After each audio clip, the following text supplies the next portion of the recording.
I'll send you. What's up, everybody? This is the Arrowhead Pride live stream. We are here for AP Lab 57. My name is Craig Stout. I'm here with Matt Lane and Kent Swanson.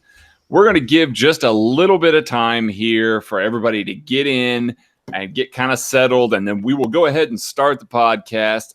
Throw some questions in there in the lead up while we're waiting for people to get in. We can answer some.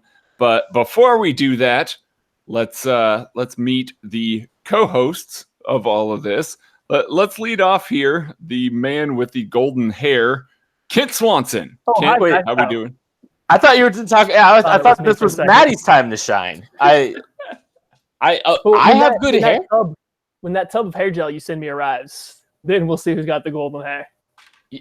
I think we should start calling you Maddie with the good hair. Personally. I think that's a bad nickname. No, that's a Beyonce joke. It's like the only Beyonce joke I have in existence. That's what that was? Becky with the good hair. Speaking of hair, Kent and Matt, we got a question from the chat. Nolan Winkleman, important hair question. Sammy Watkins cut his dreads last year because he was, quote, too old for them. How long until Pat changes his hairstyle, and what does he change it to? Ooh. Can we save this for the pod too? That we might have to throw that on the end of the pod. We're gonna have to. Yeah, we'll save the pod. That's a really good question. I got a take. Oh gosh. I got a take. We got another one. Never before seen record-breaking season Mahomes had last year. Can we begin to guess at his floor yet? Is that possible? Was last year his floor? There's no ceiling, that's for sure. No. There is no floor. It the limit does not exist. That's a Mean Girls reference. His floor. Am I a 13-year-old girl today? The limit does not exist. Oh, no. I'm signing off here in a second. I can't do this. I'm on one right now. I'm pretty soon going to be swinging it on a wrecking ball or something. Why don't people say Mahomes has the Rufio hair? Because he's kind of got some Rufio vibes to him. He doesn't have Rufio. There's no red in there. Oh my God. Okay, it's not a direct example, Craig, but it's close enough. Yeah, Matt. What are we doing here? Matt's ready to quit this show. I'm over here taking a question seriously. I'm trying to be a professional, and Kent's over here, Rufio, and I'm trying to provide a We're taking a question about when Mahomes is going to change his hairstyle seriously enough to where you're getting upset for me comping it to Rufio. I have a legitimate take. Okay, let's hear this legitimate take. We're saving it for the pod. Okay, did you put a piece of paper in front of your screen? Nope. Maddie's just having a little bit. There he Maddie's goes. Back. Yep. There he's back. Okay. Maddie's back. I don't know why it's fine. Well, we got 24. Usually it's Kent's internet that struggles for us. I'm calm. Calmer than you are. Fritz. We got 24 in the chat, boys. Do we want to do this? Yeah, we can get going. Listen, you guys ready to roll? My internet can go out in mid-thing of this, and I will not lose any sleep. Yep. You hear that, guys? That's how much Matt Lane loves you. Not much. All right. Hey, ready to get this thing going? My other computer's recording it. You're going to get the recording. You don't need to see my face. That's true. It's a good point. We kind of need to be able to hear you, though, for this to work. But we can hear him. All right. You guys ready? I'm ready. All right. In 3, 2, 1. What's up, everybody? Thanks for joining us today. My name's Kent Swanson. This is the AP Laboratory Mailbag Edition. Also, the week that rookies and quarterbacks report to St. Joseph. Guys, woohoo! We made it. And by guys, I mean Craig Stout, but also find him on Twitter at Chief in Carolina. Matthew Lane, what's going on, buddy? And we are 5 days away from the start of training camp being open to the public. 5 days. And we also appreciate 5-star reviews from you guys leading up to training camp starting in 5 days. That first day you guys can go there. It's 5 days away. It's going to cost you $5 to get in the door. here today, just drop a 5, get 3 5s in, right? Well, hold up. We gotta back this up. What? I missed it. I didn't hear it, like hardly anything that Maddie said. It's going to be so no. inorganic the second time I around. know. I'm sorry. Everybody, we've just lost 60, Did you hear what I 16 people. I heard 5 days, $5 to get in at the door, and then Yeah, and then I lost you, What is bud. going on right now, guys? it's What okay. is going on right We'll now? figure it out. We're figuring it out. Bear with us, people on the live stream. This is great content. It doesn't seem like we're figuring it out. Well, Does not. When Kent is the one that's down, he can attempt to fix it. When Maddie's the one that's down, we just sit around and hope that it fixes itself. all right. Everyone want to try this again? Take 2. If it's not working, then you have to run by yourself. Oh no. It's getting worse. Hey, can you jump got no out? fixes for it. Nothing's different now than the other day. Yeah. Can you jump out and rejoin us? Yeah, we can try. Let's see what happens. Let's. All right, We're gonna you try guys it. try that, and we're gonna try to entertain the people that sit Yeah. around. Or kind of 5-star segue game still on point. Week in, week out. It's the truth, but unfortunately, we only heard like half of it. Training Camp Eve. Yeah, I'm very I get really excited. I probably will wind up bringing this on. I'm very excited for report day, even if it's the rookies and quarterbacks. I mean, actually, obviously with the quarterbacks, I mean, there's reason to. Patrick LeVon Mahomes is going to be at St. Joe's starting tomorrow. Huh? Yes, that was the first Levon. Oh, are we doing a LeVon count? I don't know. If the live stream's doing one, then yeah, that was one. We got a Miko. Is that a drinking game? I don't. Oh no, that's a problem. Don't do that. You guys don't want to die of alcohol poisoning. Do we need to make a Maddie slanders me, Cole? You finish your drink. No. Anytime we say LeVon, drink. Okay. Does anybody have any other good ideas for what could be part of this live stream drinking game? Plugging it. If that doesn't work, Oh no. it sounds like it's not working. Well, so. just wait a second, see what happens. Sorry, boys. You guys Hold on a are doing second. so well. Hold on. Just wait like a minute and just see what happens. Maybe it'll pick back up. I don't know. The thing is, this doesn't happen on my end. So It doesn't. It's happening now. Not a good sign. This is not a Maddie normal thing. See, so if something's happened, it's probably not good. It's not good. I will not deny that. Yeah, man. See, we have one final option. Charlie Rogers is doing every time Hardman has a touch in game, you take a drink. Oh man, you have like one drink a game. Uh-huh. Oh, so I can't even get my I knew that jokes was off coming. right now. I knew that This was is coming. disappointing. Oh, okay, I did get it off then. Okay, we're good. it's actually working right now. Yeah. I You mean, sound- my Wi-Fi strength says it's pretty solid, so Let's do this. If about as far as my tech savviness goes. if you quit in the middle of it, you quit in the middle of it, and we'll just acknowledge that you are out. But Yep. let's just go for now and see what happens, and then we'll just go from there. Yep. All right, No, you're much better this time, Maddie. much better. Yep. You look way better. Cross our fingers. Oh my god! Thanks. I hit a quick set of 55 push-ups. Hold on. I think I know the problem. That the reason that you're having internet problems is because you're wearing You're wearing a sleeves. shirt. All right, guys, hold on. Oh my goodness. Oh my goodness. Yes. Greg Zerline, kicker for the Rams, is from Missouri Western University in St. Joe.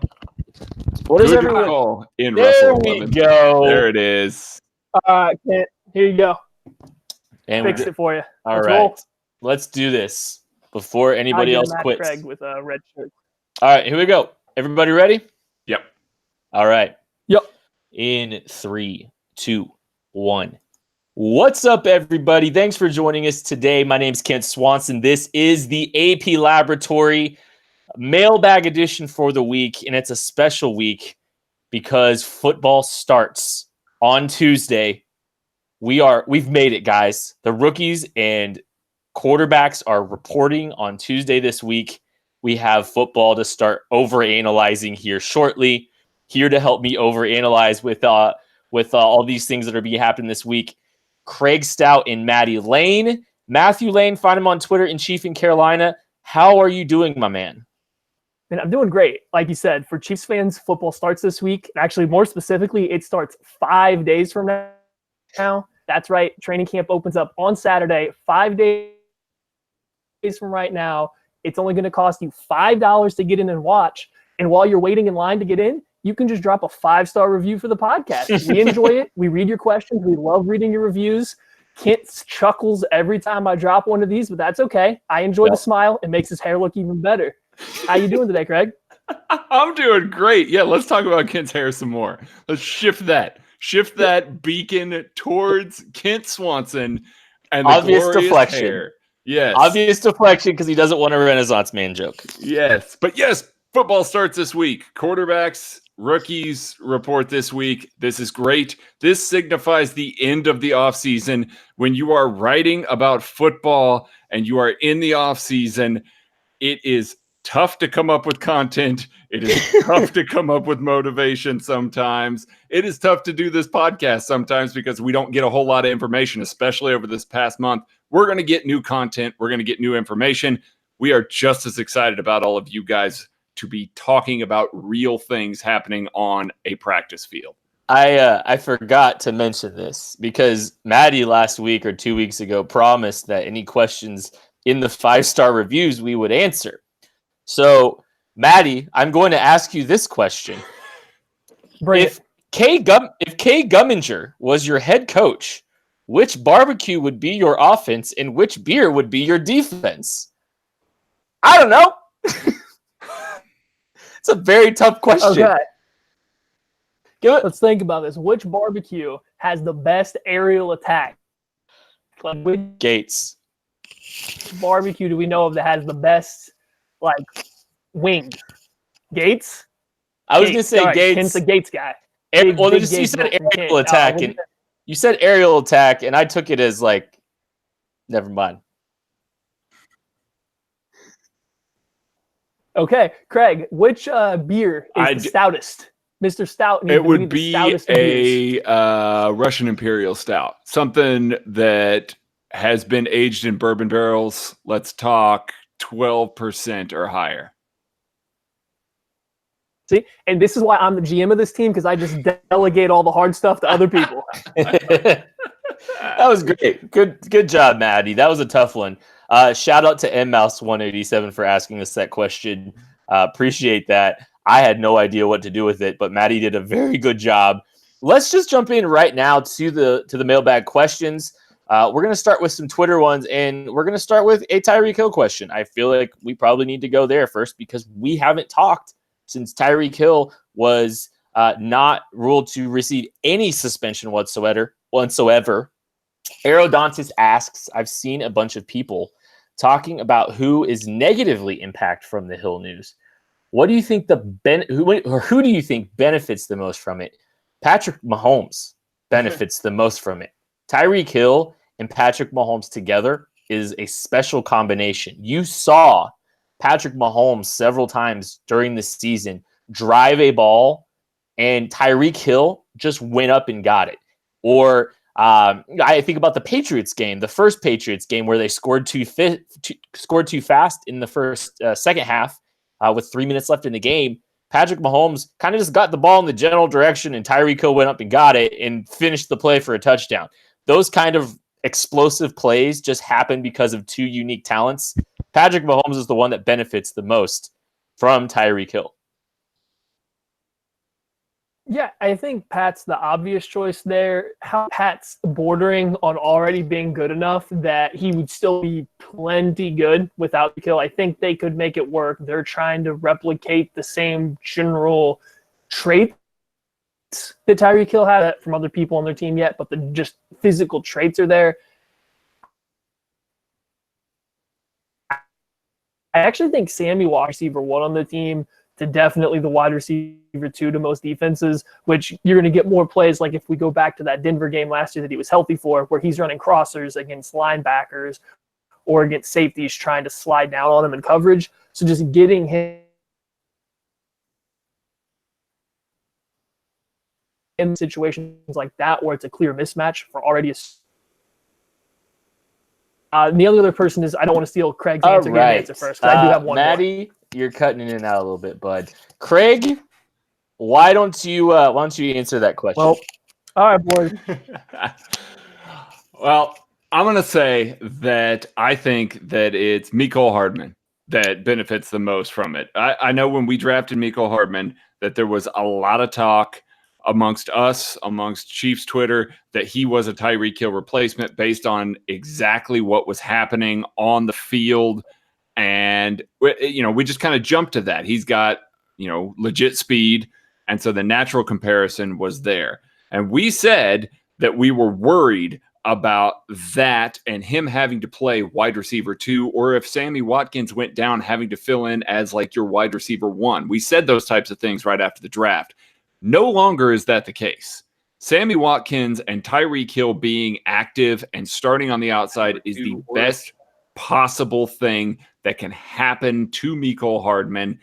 He is going to get the chance to come along slowly. He's going to get the chance to develop as a wide receiver, and he's going to get the chance to work underneath, be more of a gadget player and a returner this year while he's learning Andy Reid's playbook, learning how to be a wide receiver.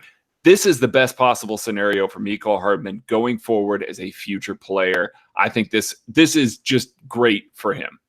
Everyone in the live stream is pressing F to pay respects to Maddie's connection, and there are several Fs in the live stream. Thank you for paying your respects. Great Googly Mo 11 asks, I love this question. It's kind of perfect if Maddie's not here to answer this one. Who is the Jean-Ralphio Saperstein of the Chiefs? The underrated, most important player who takes the Chiefs from great to elite. Bravo for the question. That's perfect. It's so good. Who is the most important player that's underrated? Let's go with Sammy Watkins. People have disregarded Sammy Watkins' value to this team, and maybe he didn't make as many appearances last year as you would have liked. There's a Jean-Ralphio connection. They could have made a standalone show about Jean-Ralphio, and I would watch it. Sammy Watkins, because you wish he was on the field more, but when he did, it made the entire thing better. Man, that's a great one. I thought about it a little bit. I was going to say Sammy Watkins as well, but since you took that, I got an audible here. Yes. Man, this is tough. I'm trying to think of the person who would probably be most likely to get hit by a Lexus, or most likely. There's a lot of Breland Speaks these days. No. No, it's not Breland. It's not Breland because he's not the worst. But oh man, I don't know. Sammy Watkins was going to be mine for the exact same reason, because you want more. You want more of him on the field. I'll say Patrick Mahomes, because we don't. Patrick Mahomes. We want more Patrick Mahomes. Yeah. Fair enough. OUSAS. Who will be this year's Parker Ehringer? As in the surprise piece that Beach flips for someone else. Surprise. We've talked about a lot of guys. Give us someone that's a little out of left field. A little out of left field, because Cam Irving has been my guy that I've been speaking on for quite some time. Little bit out of left field. Let's talk wide receivers. All of a sudden, with Tyreek Hill back in the mix, there's a lot of wide receivers on this squad. I think that maybe, and I do think that Demarcus Robinson should be wide receiver 3 to start the season. But I think if they think that Byron Pringle's coming along, if Mecole Hardman's learning a little quicker than they expected, those guys are going to be under contract through next year as well. you can move on from Demarcus Robinson, maybe collect an asset there. I know we've personally talked about him a little bit in the chat. I think Kent maybe even brought him up initially, but you start thinking about it, and he's a guy that does have value in this offense, but if the right trade came along, I think you could move him. Let's stay on offense. Well, Carlos Hyde. You see Darrell Williams getting some run. He's looking good. You like what you're seeing out of Darwin Thompson. Someone goes down and they need someone goes down for someone and they need a quality running back to throw into the mix. Carlos Hyde would make a lot of sense to me for a team to be interested in acquiring. The Chiefs don't lose a lot of dead money if they are to move on from a guy like Carlos Hyde. Chiefs Lutz asks, what is the plan with the almost $30 million left over in cap space? Well, I think what you're going to see is there's going to be some extensions this offseason. And I think Tyreek Hill is potentially the first guy to catch that. And I don't know this for certain, but I would guess maybe the Chiefs want to structure it in such a way that they can get out of it if they need to. If there is another incident of a personal conduct or, more things like that, or maybe even a clause in there about something that, behaviors or anything like that. I get that he's been cleared of wrongdoing, 0-game suspension and all of that, but they might hedge a little bit and try and make it to where the signing bonus isn't spread out over multiple years, instead guaranteeing more year to year in a way that they can just kind of get out after a certain year. So Tyreek Hill would still get paid the same amount of money. It just wouldn't be a massive upfront signing bonus that could create more dead money going forward. I think that that's what they're planning to use it forward and then just kind of roll over the rest. Shout out to his Dirkness, who's on the live stream right now. I forgot who that was because he's been missing for like 2 months. Give me, honestly, like what they're going to do with the $30 million in cap space, I don't think they have a ton of plans for. Yeah, maybe the Chris Jones extension. Yeah, maybe the Tyreek Hill extension. But I think they had this money earmarked for other things, like Earl Thomas making $12 million on a 1-year deal, things like that. I think their plans just fell through. Ronald Darby, maybe they had some plans for Ronald Darby with that money. I mean, honestly, I don't think they intended to have this much money going into this time of year. So carry it over and help pay Patrick LeVon Mahomes. I don't know if they really have anything that they're going to be able to do with the rest of this cap. Brandon 422 asks, give me a player comp for Gehrig Dieter.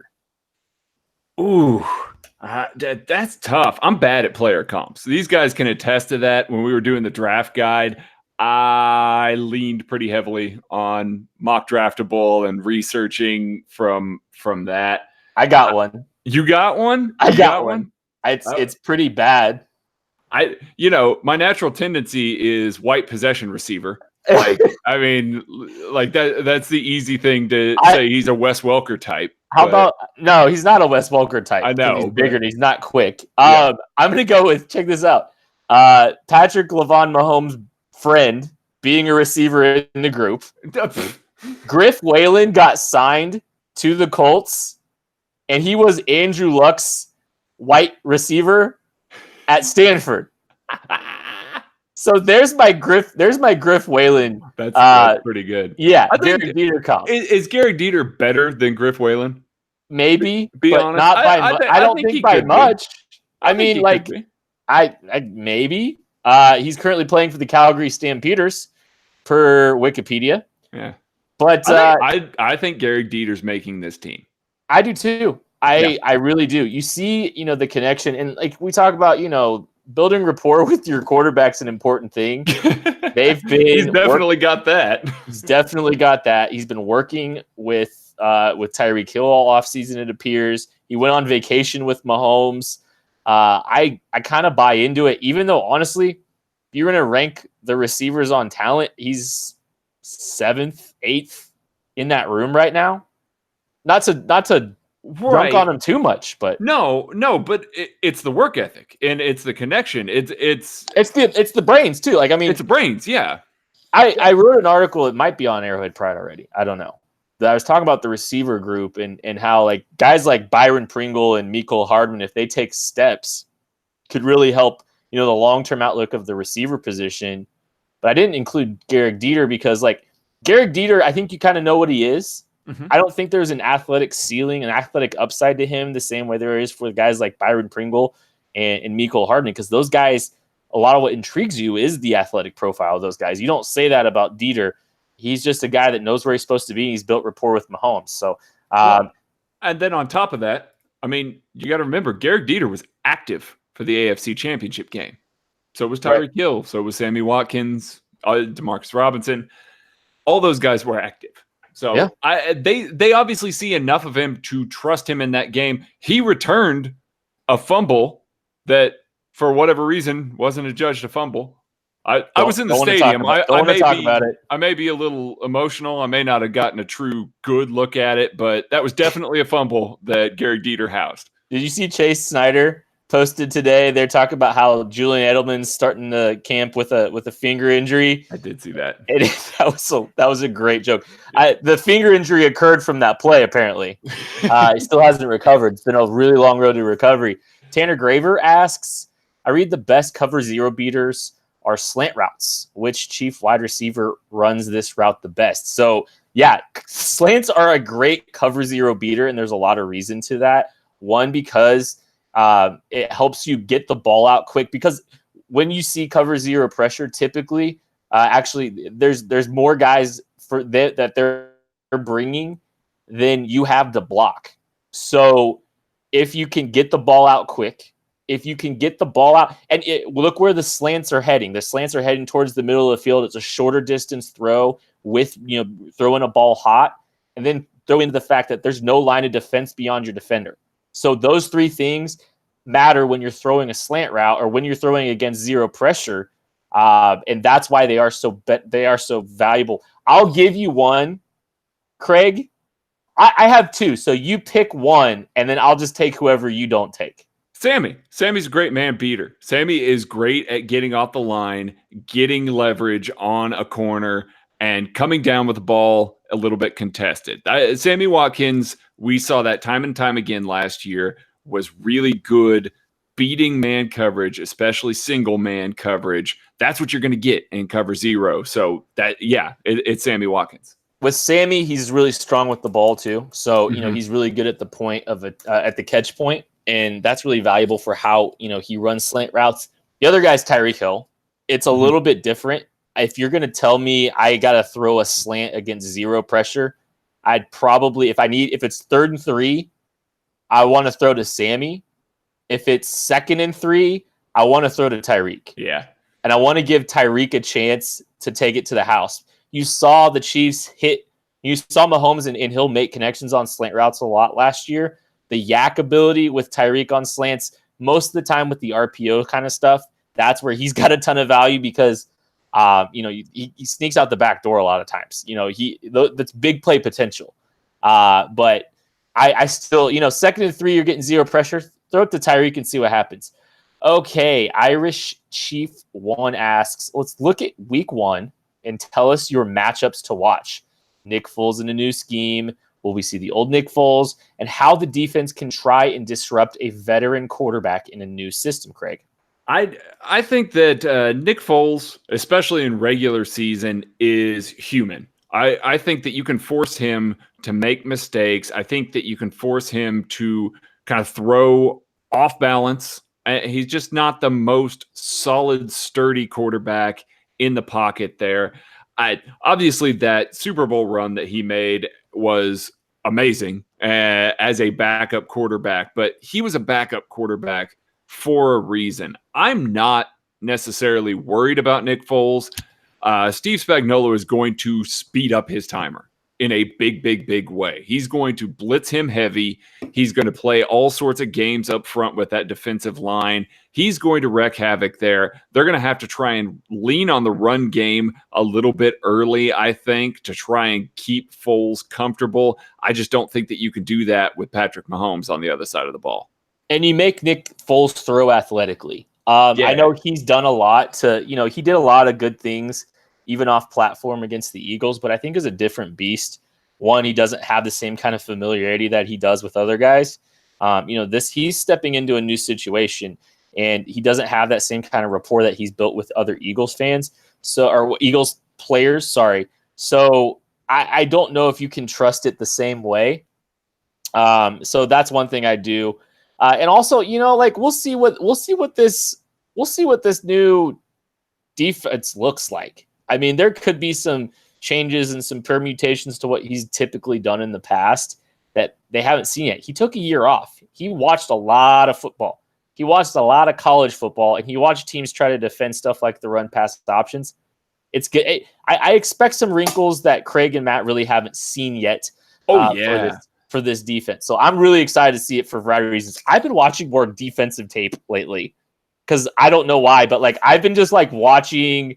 I watched Charvarius Ward last night, a cut up of him. Maybe we'll talk about that later. I have some real concerns. I was watching Spags too. I was just watching Spags tape from 17. So Adam Zook asks, thoughts on the Chiefs NFL looking to implement a 3-3-5 type scheme to better stop the air raid type offenses like Iowa State has started doing.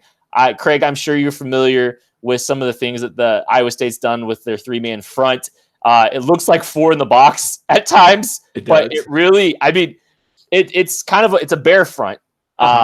And there was an article he attached to it, but I know you're familiar with it. I know I'm a little bit familiar with it. Do you think teams could start using some of that 3-man bear front? Maybe. For those who aren't familiar, you might recognize it's called a tight front, and TITE. And what they do is they have 3 down linemen, a nose tackle lined up over the center, and 2 ends outside of the tackle. And then sometimes inside the tackle. Sometimes inside the tackle. I mean, sometimes they play real tight. For sure. Iowa State typically on passing downs likes to have those guys outside the tackles, though.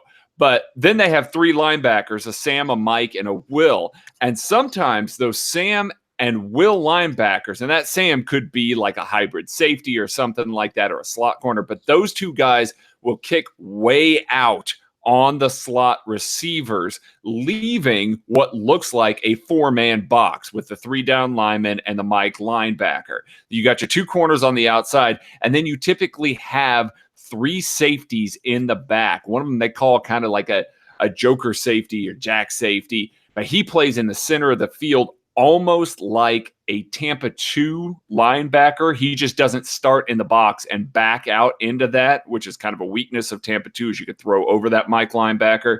That safety will stay in the middle of the field, and I kind of split it up into thirds back there with your corners up front.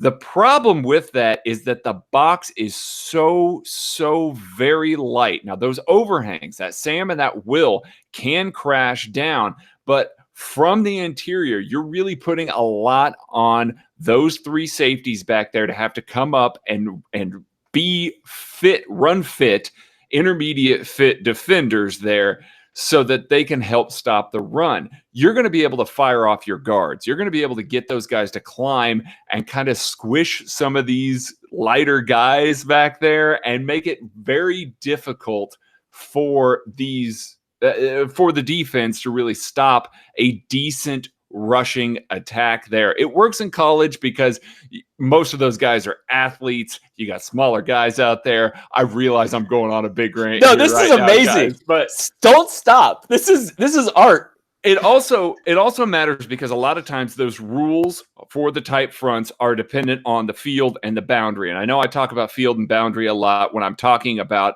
NFL field and boundary. You know, if it's on one side of the hash, the short side of the field is the boundary, the large side of the field is the field. In college, they're much wider, significantly wider. So then all of a sudden, I don't like that, by the way. I don't. The more I watch college football, I hate it. Yeah. So sorry. If somebody's on the hash in college football, they can call it, formation into boundary. And there's a lot of defensive coordinators that won't shift to the strength of the formation if an offense pushes the passing strength of the formation into the boundary, because it can limit what the offense can do against that short side of the field. They'll still play to the field and things like that. In the NFL, if you're having your Will and your Sam have to kick that wide out when the ball's in the center of the field. You're just giving the offense more space to work on both sides of the ball. So I don't foresee that it's going to be a major revolution. You'll see implementation of it. Bill Belichick has implemented it in the past, but I don't foresee it being like a major, uprising and something that's going to take over the NFL and be a base defense going forward in the NFL. Well, I have plenty to add to that. Let's hear it. Let's hear it. No, that was amazing. That was some of your best work, and I have nothing to add. And I'm really glad Maddie's not here. See, I had to take over because Maddie was supposed to be first on that question. He was going to go long on that. I was going to try and tag up on it. So, yeah. So anyway, that was really good. Ben White 485 asks, besides Mahomes, what player injury hurts the Chiefs the most? I'm going to do kind of a Maddie answer here. Anyone in the secondary, because the secondary is so thin, it has nothing to do with an individual player. It's just anyone in the secondary. Your turn, Craig. Oh, my goodness, man. Matt's lane's right here. Travis Kelce. Tight end 2, I think, is the weakest backup position that's out there. Some would say corner. I would say the starting corners are not great either. Travis Kelce is an all-pro player, and then it's a giant cliff. And that's okay. I think they can find a guy to fill that in, but if Kelce goes down, that limits a lot of what this offense will be able to do going forward. 1,000%. Travis Kelce, Deion Yelder's not running Y ISO. They're not isolating Deion Yelder on the backside. If Travis Kelce gets hurt, Sammy Watkins becomes all that much more valuable. Oh my goodness. Yeah. That's your X. Sammy probably stays a little bit more stationary. You lean on him to win that one-on-one matchup backside. You play him a lot, kind of as that X, that true X, which is where, Kelce lines up as the Y ISO a lot. So if that happens, you need Sam Watkins on the field. P. Desan Chiefs asks, the most intriguing position battle, left guard, cornerback 4, or tight end 2, Craig? I'm going to say left guard because I think it matters the most out of those 3 positions. Left guard is a starter. Cornerback 4 ideally shouldn't see the field throughout the course of the year. They obviously will see it a little bit here and there, but this team, with this team, it might be Keith Reeser. It might be, Mark Fields, Rashad Fenton. Those guys really don't enthuse me. I'm not really looking forward to watching them duke it out. I am looking forward to watching Andrew Wiley and Cam Irving and a little bit of Nick Allegretti if they give him some reps there at guard, Khalil McKenzie. I think there's a lot of depth there. I think there's a lot of potential for a guy to kind of sneak in and be a decent starter on this offensive line. I think it's Wiley, but I do think that battle is going to be fun to watch. Of all those position battles, I think it's probably cornerback 4, I guess, just because if Mark Fields can overtake Keith Reeser, and I'm not even talking about Rashad Fenton right now because I don't know. I would love to. I'm mostly just maybe can I just isolate it too? I want to see if Mark Fields has his head on straight enough to make this football team. Yeah, me too. Can we just leave it at that? Because if he does, he's making this football team and he's going to contribute. And he's super talented. Yep. He's probably one of the more talented cornerbacks that they have in the building right now. We will be back with questions from the email account and more Twitter questions after this. We might see if we can get Maddie back on. Yeah. We're going to give it a go and see what happens. Good God. Why do you guys listen to me? That was not. No. I loved the tight front mega monologue. That was like 3 monologues wrapped into one. I've read a lot about it. Everybody wants to talk about it right now. It's hot. It's interesting. Yeah, it's very interesting. I think the Patriots might have used it a little bit. They did concept. towards the end of the year. Yeah. I think Mark Schofield talked about it a little bit. Yeah. I think they might have even used it in the Super Bowl. Yep. It's fascinating. If you watch it, if you go watch, just Google Iowa State 3 tight front. Iowa State tight front. I think some call it the bear front. Google it sometime. and look at it and look how few of numbers are in the box and how good it is against the run. Yeah. It is very fascinating, and it might be where football's heading a little bit. Probably, I mean, I don't want to say that, but splits matter. Splits matter on that. Like you can't use it against every squad. Like that's not how it works. But yeah. Right. As the spread gets introduced a little bit more. Yeah. But who knows? I mean, that it may never happen to a scale. Maddie is back. Maybe. We're gonna find out. We can hang out for a couple minutes and see what happens. Yeah. Listen, you saw the speed. It shouldn't be dropping like that. I didn't see the speed yet. 30, 60. Yeah, you have no excuses, Maddie. I know, man. I know. I'm blaming the storm that's going on here. That's what's happening. It's blame it on the rain, huh? Right. The thunder. The thunder's definitely doing it. Okay. Maybe my internet was actually doing me a favor to get me away from your terrible 13 today. Did you listen or hear us talking about the tight front? How? No. You think I wouldn't listen to you guys talk on YouTube after I got kicked off? I could see it. I supported you guys from Orlando, Florida a few months ago. It's not just you guys in the live stream. He hates us too. It's cool. He just hates everyone. Here's the simple fact. If I can't get on a video, why would I get a watch video? That's how I see it. Dirk, can you explain to me where you have been the last 2 months, please? I've got so many NBA takes I need to hear from you. I've not heard enough. Anyways, Matt. Wait, which character would I be in The Lion King? You can answer that for them. I would be. It wasn't about you. It was me. Like the question was only which character would Maddie be? Yeah. Who has the most lines? Simba. Who has the most lions? Oh my god, I hate this man so much. I was gonna say, like, I could see, like, you kind of have maybe the toucan. You got some toucan vibes. I could do some toucan action. Do you know his name? Zazu. Oh, come on, Greg. Yes, I do, Maddie. I do. It's Zazu. Duh. I knew Craig would know it, and I knew Kate have no idea. I wanted to watch him. I wouldn't have remembered. I was gonna call it's like Timon and Pumbaa, Nala. James is definitely Timon. Simba. James Earl Jones. Mufasa. Look at the stars, Simba. I want to be Ed. Just let me be Ed. I'd be Billy Eichner. Just let me be Ed. Yeah, high-pitched voice, just all right. Hypercritical. Am I doing good? Are we rolling? You're doing good. Yeah, you're doing good. Let's go. Any questions from the Ken is the monkey? LOL. Is there any other? Did we see the box jump lunge workout Tyreek posted today? Yeah, I know we didn't talk about it specifically on the podcast. Tyreek looks fantastic. He's gonna get paid. He's gonna earn that paper. And yay, we get to talk football again regarding Tyreek. You know, we didn't have this giant cloud about whatever, but he looks amazing. He looks fast. He looks bigger. He looks like, Matt. I'm gonna do lunge box jumps tomorrow. I'm report back to see. Okay, you heard it here first, guys. Matty Lane is blowing out his Achilles. Absolutely, that is not something you blow out your Achilles doing. That's not a blower. Nah. Okay.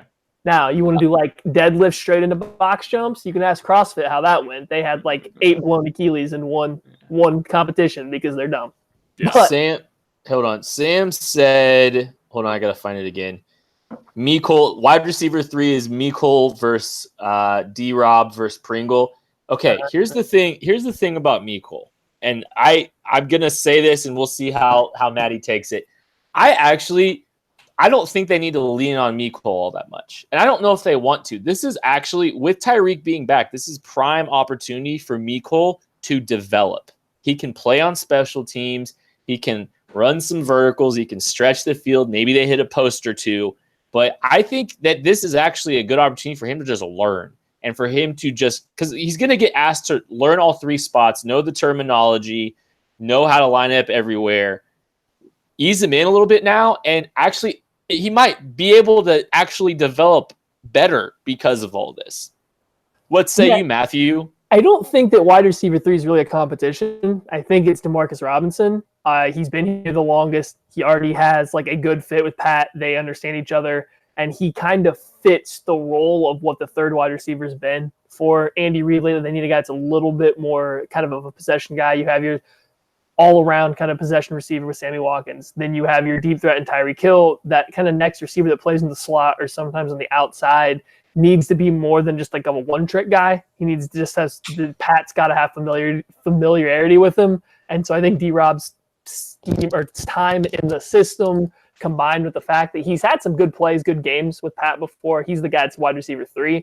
I think your big competition is going to be who is the, I don't even want to say wide receiver 4, but who's like the specialist wide receiver that's coming in for D-Rob in specific situations. Who are you getting more plays designed for, whether it's Pringle or McColl or Dieter or Cody Thompson? But I think Demarcus Robinson's wide receiver 3 by a comfortable margin.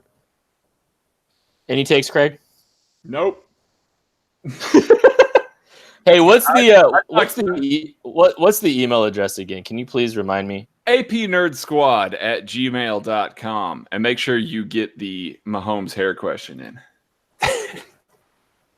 Oh. Yeah, Sam, I know a lot of people kind of have that take with Demarcus Robinson. They just simply don't like him, and I get why. But the Chiefs have given him kind of more and more playing time when he's out there, and when he's got the playing time, he's produced. So it's just a matter of getting him consistently getting that playing time.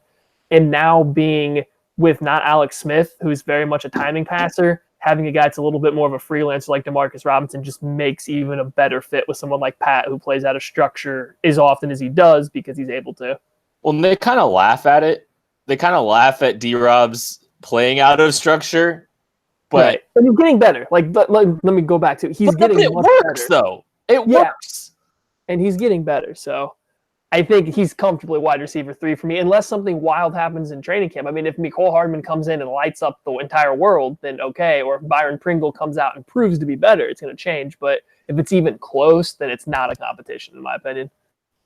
I tend to agree. What was the question? About Mahomes' hair? When does he change it, and what to?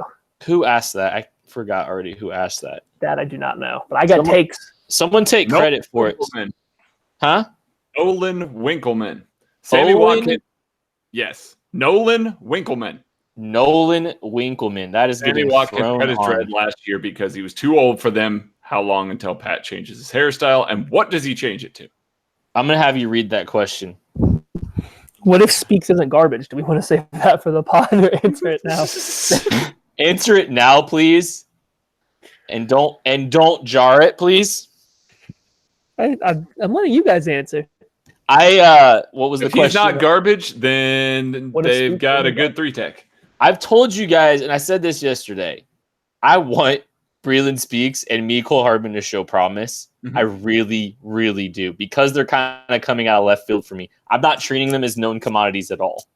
And if they come out and they play well, that is huge. We want to be wrong about these guys. We really do. I promise you. We don't want to not feel good about Mecole Hardman being taken at 56. And we don't want to feel uneasy about Breeland Speaks being taken at 46. But the tape has not shown anything that gets us excited for where they were drafted. It's a little bit stronger for Maddie. Oh, okay. If Breeland Speaks isn't garbage, then the Chiefs are likely to walk away from Chris Jones because Breeland Speaks is playing 3-tech where he always belongs. And Kalen Saunders. Threeland Speaks. Oh, man. Threeland Speaks. We've moved from the stand-up 5 to Threeland Speaks. Now, does the Threeland stand for his 3-tech or pushing 3-hundo? Or both, because it's a Spagnuolo scheme. Oh, boy. Man. All right, we should probably get going. Let's do it. Should we? Craig, I did want to ask you, how does it feel to be like the person that started the whole Legion of Zoom thing? Like, you didn't come up with the name. I didn't start it. With the name, but you tweeted out the speed take. You were the catalyst. We have a Legion of Zoom question from Chris Albright. He's just the catalyst. He's not the creator. The question bred something that is pretty dope.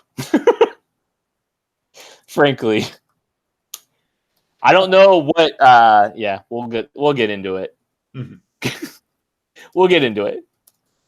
Okay, are we ready to get going here? Whenever Yes, you sir. are. And Chris, your Legion is in question. It's in there. All right. I should probably add a track here. We ready to go? Maddie's back with us. I'll have to notate that. Okay. Pull the show back up. All right. Here we go. I'd love to eat 3 pizzas. Could go for some gluten right now. I'm actually drinking a little gluten right now, actually. From New Glarus. It's my last one. Rest in peace. All right. The odds on Kit being the one to bring up gluten more times than I on a podcast would have been astronomical. Mm-hmm. Craig, how many more spotted cows do you have left? That I would rather not say because that would let everybody know how many of them I've drank in a certain time period. I definitely want to know now. No. We've got one left, guys. One left. I know how many you started with. Right. All right. One left and the top is popped. Okay. Here we go. In 3, 2, 1. We brought Maddie back somehow. The internet is working a little bit better, so Maddie is back from the upside down. Oh, that's right, Maddie. You're watching Stranger Things. Why did you get me started? You shouldn't have opened that can. Moving on. Never mind. We have several questions from the email account, which it's so awesome that people are sending in email questions. I love it. Do we want to hit the question from the chat first? Sure. Yeah. While you remember, Craig. While I remember, my memory isn't what it used to be.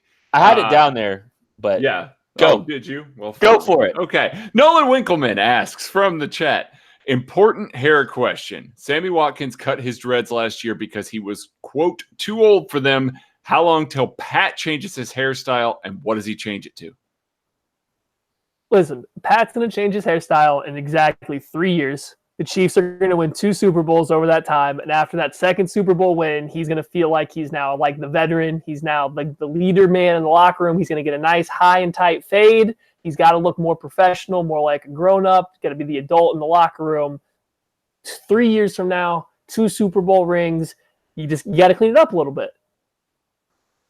Just don't go full Russell Wilson, please. Pat.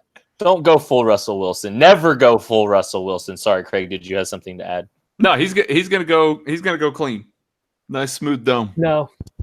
Yeah, he's gonna do that. He's Quit gonna grow a red beard happen, out. Craig. No.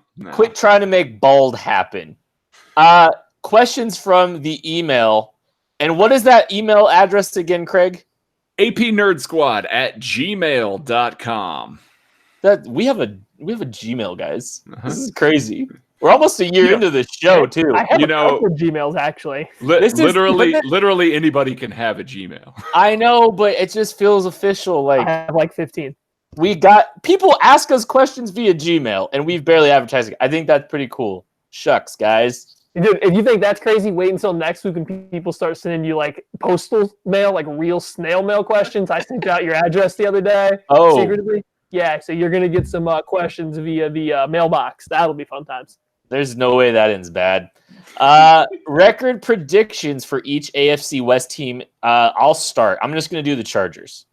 The Chargers are going to go 10-6 and be underwhelming, but they're going to win 10 road games because they play 16. Anyways, Maddie, what's the Raiders' record? I don't know, 2-14. Wow.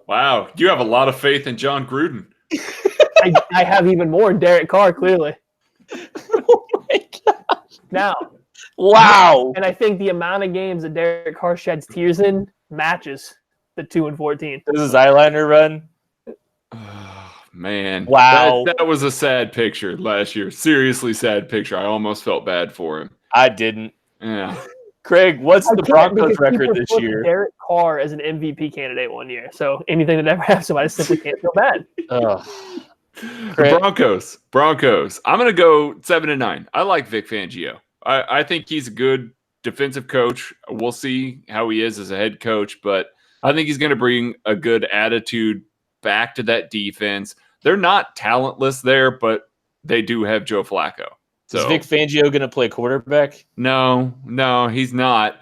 But Drew Lock might by the end of the season. We'll see. I think that defense is going to be pretty good, though. Yeah. Imagine trying to win without a quarterback. Can't relate. Yeah. No, we didn't go through that at all, ever. Never. John H. emailed in. He said, "Hey guys, Chiefs fan in New York and love the pod." That means a lot, man. Appreciate it. When does it get to the point where you don't care anymore about how little love the team gets every offseason, especially after back-to-back AFC West titles? John, I'm already there, my friend. I don't care about what people think about the Chargers. I kind of love it. I kind of think it's funny that we play. I think the whole bit's kind of funny at this point. Everyone picks the Chargers. They poop the bed. The Chiefs win the AFC West. It's a really fun cycle. Please continue to doubt Patrick Mahomes. It's beautiful. Matthew, what do you think?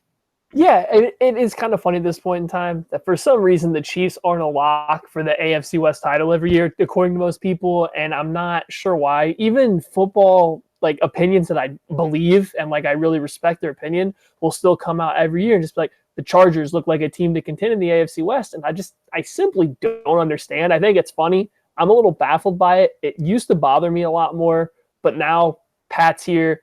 The team looks on paper like it's going to be super exciting. So it no longer matters to me. But when it was more of a struggle, even though the Chiefs were winning year after year, it was a little frustrating.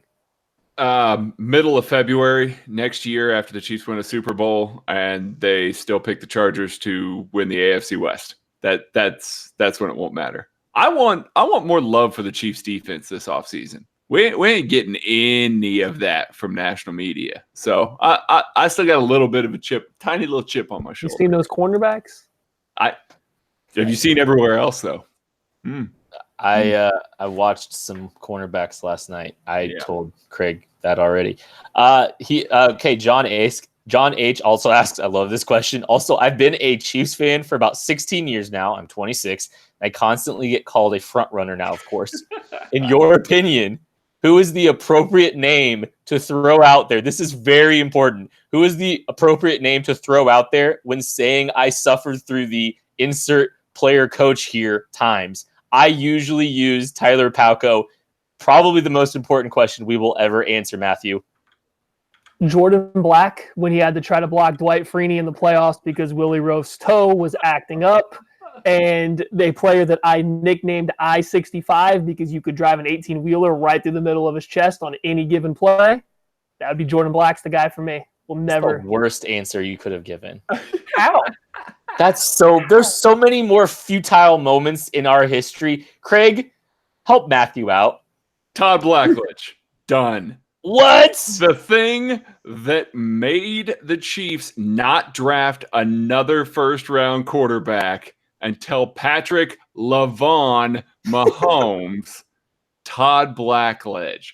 That's how far back there. That's an appropriate name. I know you're 26, so that's before your time, but just throw it out there because that is ridiculous. They drafted so poorly that they didn't address it again for 30 plus years. Craig, I don't want to disrespect Todd Blackledge. Romeo Crennel is the biggest black mark on this franchise of all time. No. It's my turn to speak. You guys both had an opportunity. And you trashed mine. The Romeo Crennel era was the singular worst experience I have had, but also the singular best experience I've had as a Chiefs fan because it was so bad you just had to laugh and you knew good things were coming off of it.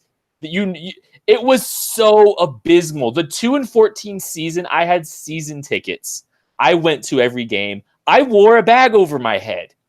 And the only thing that got me through that 2-14 season was the Romeo Crennel drops.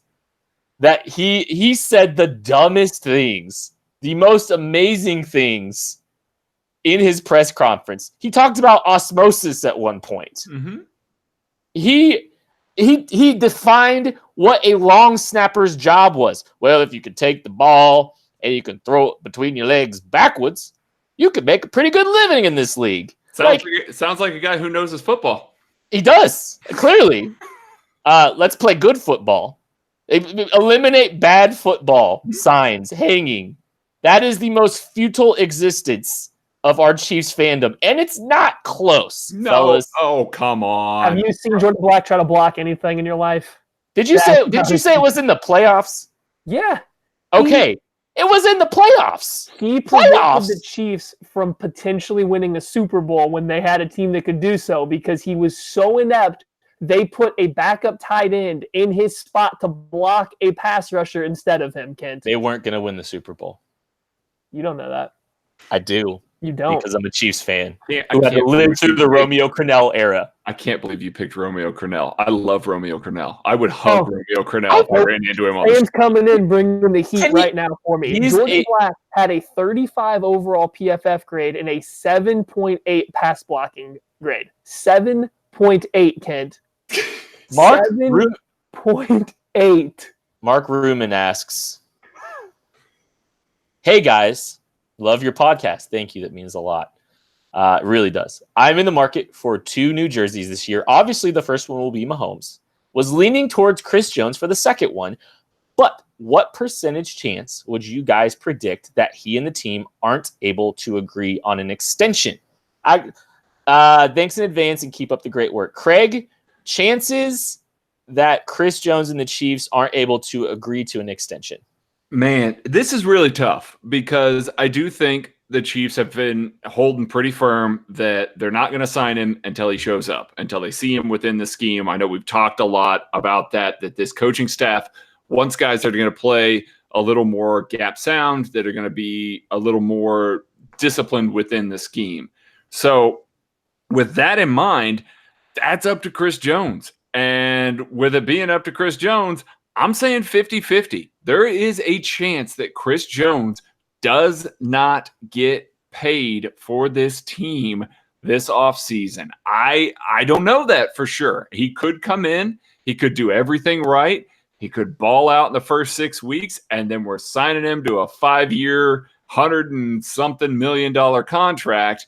But I just think that he needs to show that he can play within this scheme, be the setup man, do everything they want him to do, and then, prove that he's worth that amount within this scheme. Yeah, I'm going to say 45%. I think I'm with Craig. I think it's pretty close to a 50-50 at this point in time. And I'm not a jersey guy, but if you're looking for a player that's going to be on the Chiefs for a while, Chris Jones would just be a little too risky for me right now. I would lean towards somebody like a Frank Clark that is going to be around a while, or just pick somebody that's under contract that's going to be here if that's a big thing for you, just because I would be too afraid that Chris Jones is going to want more money than the Chiefs are going to be willing to pay. If Chris Jones wants Aaron Donald money without putting up the exact same season he had last year, I'm not sure the Chiefs are going to be in position to pay it. I do think right now I'm leaning a little bit towards him coming back to the Chiefs next year, at least for 1 year under a franchise tag.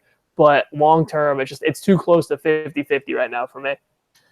I'm kind of in the same boat as these two guys. I don't feel overly confident about the situation. We'll see what happens. We'll see what day he reports. Day one. He's showing up day one. I hope so. Real quick update. Some people in the live stream are providing their favorite Romeo Crennel quotes. We got a human nature says, boom. We got he says Javier has a little groin, but it's actually Jaleel Brown has a little groin. Yeah. I remember one, it was, they call it football, and the foot is part of the game.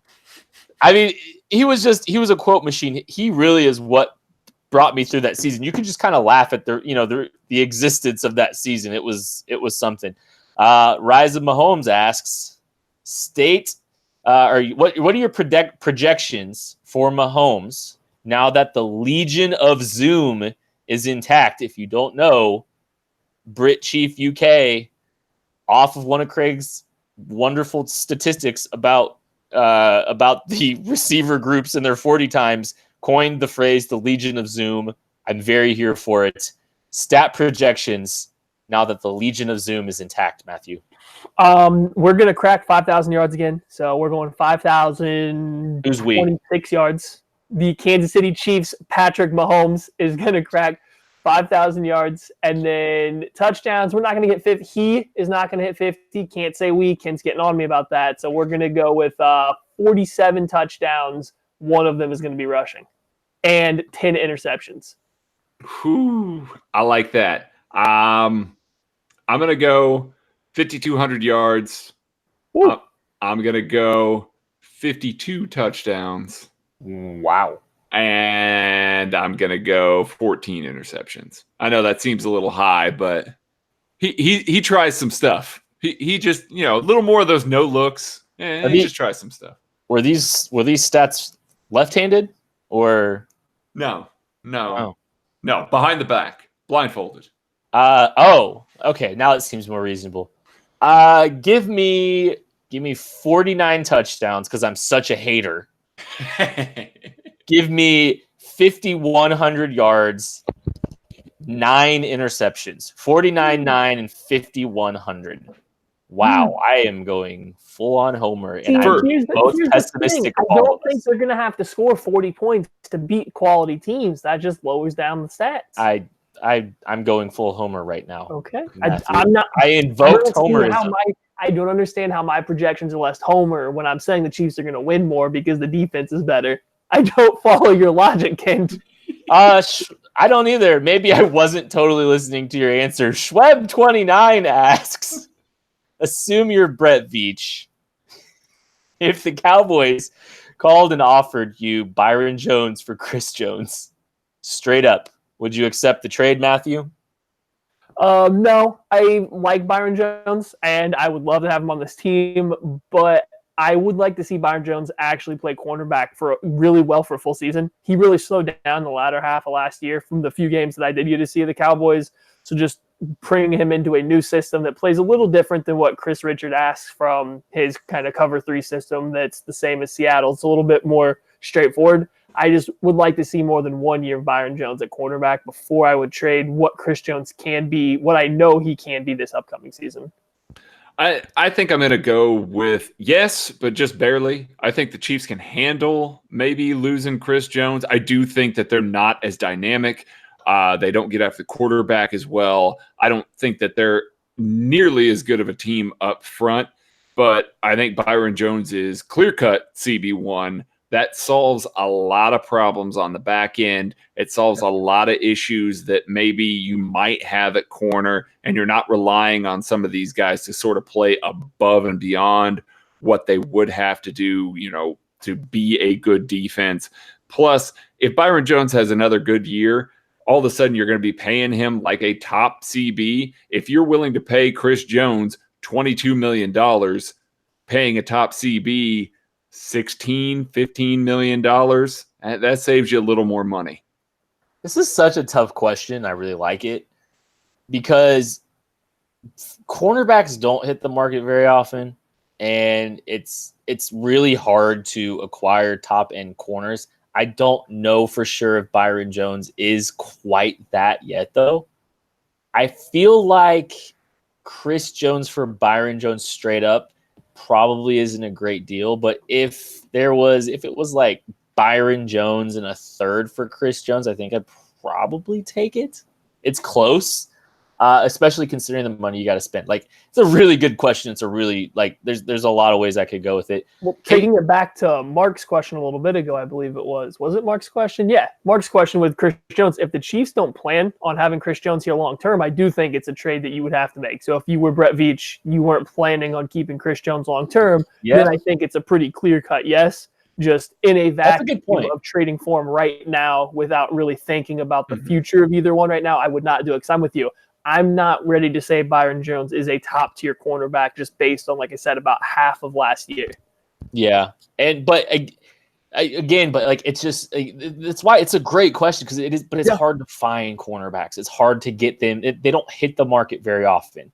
I think you're more likely to find a quality defensive lineman than you are to find a cornerback on the open market. That being said, Chris Jones is still a very, very good football player. He's a little more than quality, yeah. Right. So it's hard. The Chiefs haven't done much at the cornerback position, though. And I'm frankly, the closer we get to the season, I'm terrified. I watched Charvarius Ward last night, I'm sorry, and it was like a cut up, and I got to see a lot of plays of him playing off coverage, and it's a work in progress. He's got to make a big step. Because they need him, and he's got to be better in off coverage than he was last year. He makes a lot of big steps, and I think that's part of the issue. Yeah. No, I mean, it's a good joke, but you're also not wrong. And I want him to do well. Believe me, I want him to do well. But I have some hesitations the more I watch Charvarius Ward, and when I watched him in that context, in that cut up, I was a little uneasy. We've talked about that a little bit. Yeah, we talked about that through the end of the season a little bit, and a little bit this offseason. He needs to feel the route. He needs to be in press. He needs to be close to the receiver and kind of have his hand on him to feel the route. And like Maddie said, takes giant strides. And it's hard to get in and out of a break if you're in the middle of your stride. Well, he's a big dude, and the guy like him trying to transition is like, it's not easy. He was better fit to be in a press scheme. Mm-hmm. If he's getting the press consistently, like me and Craig talked, if he's getting the press consistently this year, that's going to help him a lot. But I mean, he's got to improve the athletic profile a little bit. KC Royal 5280, who gets more sacks this year, Chris Jones or Frank Clark? More sacks, Chris or Frank, Craig? I'm going to go with Frank. I don't think it's by that much, but I do think it's by maybe a sack and a half. I'm going to go with Frank, though.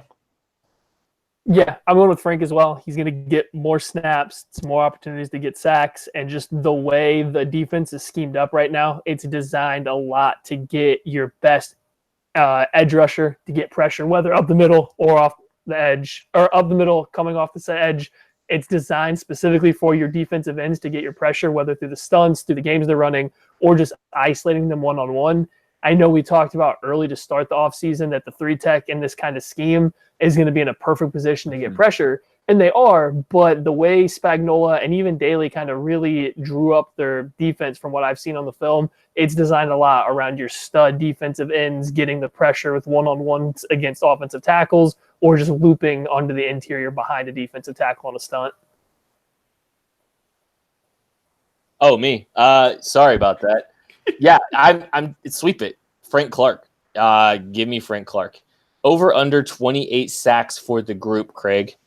Just under. I think that Clark will have 13.5 and Chris Jones will have 12. So just barely under. And we talked a little bit about sack numbers earlier in the year. I think they're going to come from everywhere due to Spagnuolo's blitzing preferences and everything like that.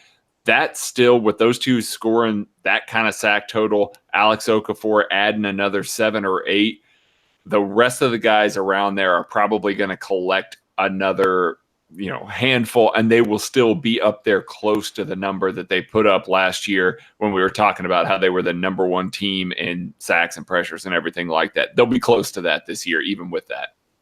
I mean, since Kent's calling out my homerism, I'm going to go ahead and have to go with over. I'm going to go over 28 sacks here. And I actually do think it's pretty realistic. It's like we just talked about. I don't think Chris Jones is going to drop significantly below what he had last year. So I'm seeing 12, 13 for him. I think Frank Clark comfortably gets more than him. Not by a ton, but comfortably. So, I mean, we're still looking at 15, 16 sacks. And I know it's going to be a big career year for Frank Clark. So 28 is a great number, but I'm going over. We're going to give him 28.5 to 29. 28 is a great number. I'm going to push. Why not that? 28 on the dot, fellas. What are the odds on that? Give me the odds on that. I'm saying 15 from Frank, 13 from Chris. If we'll take a couple questions from the live stream, I think I saw a couple. Someone said over under on Mahomes throwing 600 yards in a game. Let's just say yes or no. 600 yards in a No. game from Vitamin J. No. No. No. I'll say no. But he'll throw in the fives at least once next year, maybe twice. It would have happened last year if it was going to happen. I think so. The Rams game. The Rams game.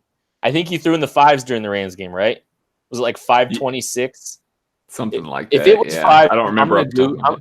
I'm gonna check because if it's 526, I need to get a life. Craig, do you see any more in there while I'm doing that? What would you do if Burfict does something dirty to Mahomes and injures him? Like what? Describe your feelings. Do you I would go send through out a wicked tweet immediately. I would lose my mind and I wouldn't shut up. He threw for 478 against the Rams. So he didn't break 5. He didn't break 5 once last year. I'm going to call it he breaks 5 once this year. He's going to do it just once. Just once. Okay. Again, what game is that? We got asked what everybody thought or what we thought was going to be a potential shootout this year. So that's a perfect segue into that. What game is a shootout? Let me look at the schedule real quick. I could see the Packers game being a shootout. Okay. I could see Packers game might be I could very easily see that one being a shootout. Honestly, That's a very good guess. When we play the Patriots, I would say if the Vikings got any kind of confident quarterback play, I'd say the Vikings game. Just kidding. I just wanted to throw some Kirk Cousins slander because I know Maddie likes him. Maddie thinks he's an average to above average quarterback. Kent thinks he's a backup level quarterback. I didn't say backup. I don't think he's remotely worth $30 million a year. That's ridiculous. We just found out that Alan Bailey to the Falcons, 2-year contract, low money. So after Scott Pioli leaves, they were just waiting on Scott Pioli to get out of the building so they could hire his guy. Guys, I think the Packers is the right call here on that shootout. I think that's a good one. And when they play the Patriots, those are your two big ones. Yeah, I don't think it's going to be a shootout against the Patriots. Oh, it is. I think Spagnuolo.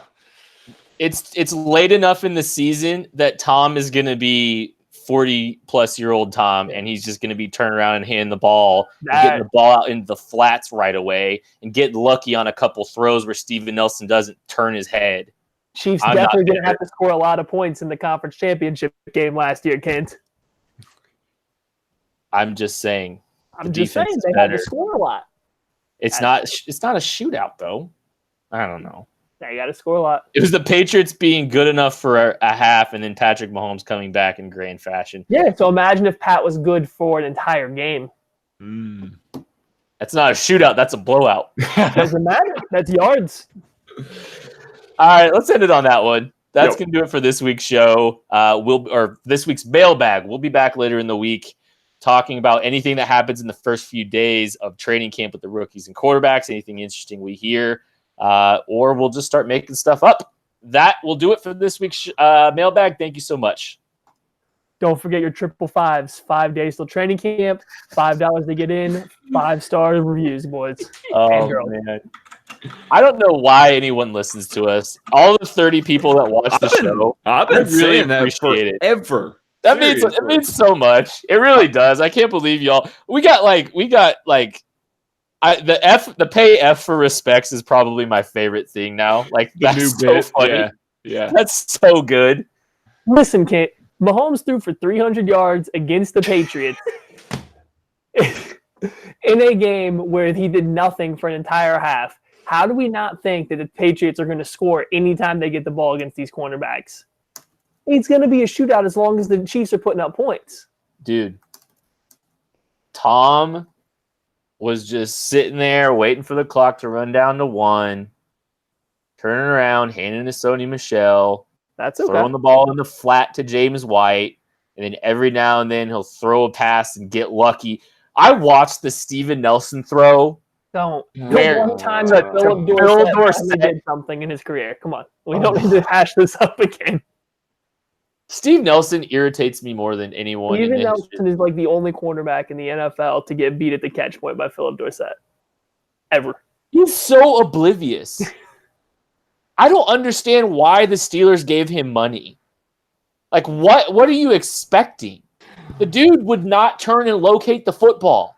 It was so bad. I've watched a lot of 18 the last couple weeks, and I do not understand how you can be so bad at turning and locating the football and get paid $24 million over 3 years the following year. Who's worse at it, him or Brandon Carr? If it makes you feel any better, Harrison Butker got more guaranteed money than Steven Nelson did. That makes me feel a little bit better. Maybe if he hadn't put Kermit T when Bob Sutton got fired, someone would have paid him a little bit more money. He's too busy blaming everyone else for his problems. No, who's worse at looking over their shoulder to find the ball? Brandon Carr or Steven Nelson? Steve Nelson, because I like Brandon Carr, and I'm going to be biased here. That's why. Y'all finally caught Kent's head waggle there. Oh my you got to see that a little bit. That was nice. I don't know what I have against Steve Nelson. That he's not good? Chris Albright called him Bird Box. Yeah, that's what I love it. It's great. Like, that dude irritated me more than anyone. And then he had the audacity. Bob Sutton is not good at his job. Bob Sutton isn't telling you not to turn your head around. You're just bad at football. Quit Nelson Island. Gross. Boy, you want to talk about triggers? Jared Allen. Steven Nelson ain't a float toy in the ocean. Oh my Lord. From now on, when I make all Chiefs teams, it's definitely going to consist of Jared Allen and Romeo Crennel coaching them, and Steven Nelson is the starting quarterback. I'll just leave it at this with Jared Allen. And I'm subbing in Kirk Cousins as my starting quarterback. I don't care. I had an exchange with Jared Allen. We may or may not have sponsored him. And let's just say he big-timed us. By Kent means his company, not Arrowhead Pride. Not Arrowhead Pride, no. Yeah, no. Jared Allen would never do that to me. No, he would. I've learned. We would go shirtless into the snow and just pose with deers behind us that somebody else probably shot. I've got Jared Allen beef. I didn't really like. He big timed me at my day job, and yeah. So I don't have. I will. Yeah, I don't have any. I'll exclude Jared Allen from many conversations. Ken is scary. Send him back. Wow. Okay. Well, I think we should wrap this up. That's about as good as it's going to get right there. Things got a little heated over here. Thank you all for joining us. Thank you for sticking with us through some technical difficulties. We were very glad to get Maddie back for the second half. I found the portal. I came back. We are now right side up. This is going to be our new schedule. We will be recording on Mondays going forward here, so be on the lookout next week, 8:15 Central Monday nights, and we'll see y'all back here. That might be the last one that we do with Hangouts, right? Yeah, it might be. We'll have to figure something out. We'll let you know. We might have to figure something out with our live stream, and we'll come up with something. Yeah, we will. All right. Thanks for having us, guys. See you later. Later, guys.